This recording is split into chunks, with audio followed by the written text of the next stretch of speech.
Hello guys, welcome back to my vlog. स्वागत छ मेरो भ्लगमा। फाइनली 2-3 महिनापछि चाहिँ भिडियो लिएर आउँदैछु। त्यहाँदेखि त बोटै कहाँ आयो, भिडियो पनि लिएर आउँदैन भनेर भन्नुभएको छ होला होइन साथीहरू। किनभने पहिले डेली भिडियो हालिरहने मान्छे, डेली अपडेट गरेर आएको थिएँ होइन, के कस्तो कहाँ गइरहेको छु भन्ने कुराहरू डेली भिडियो हालिरहन्थ्यो नि त। अनि त्यही भएर यो मान्छे कहाँ एक्कासी गायब भयो फेसबुकबाट भनेर सोच्नु भएको छ भने टेन्सन नगर्नु ल। अब आजदेखि भिडियो कन्टिन्यू आउनेवाला छ है त साथीहरू।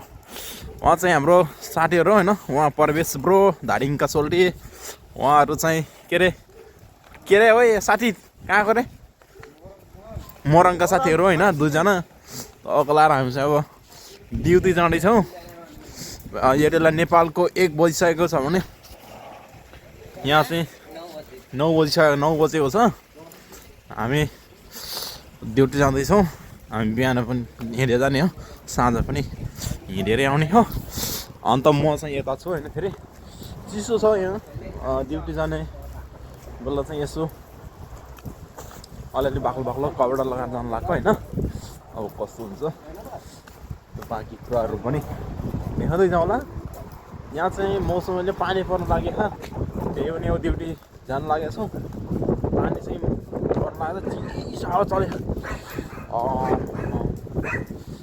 चिसो हावा चलेको, पानी आउनु लाग्यो। यहाँ चाहिँ अब लगभग हामी 20 मिनटको बाटो छ यहाँ जाँदै, ड्युटी जाँदै। यहाँ अगाडि चाहिँ यहाँ हाइवे भइहाल्यो होइन, हाइवे भइहाल्यो। हाइवेदेखि अलिकति तल जानुपर्छ हामी हिँडेर, चाहिँ हाइवे।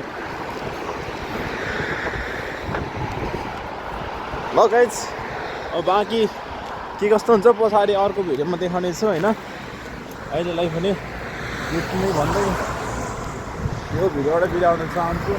के कस्तो छ भिडियो लाइक कमेन्ट अनि सेयर गर्नु होला है त साथीहरू।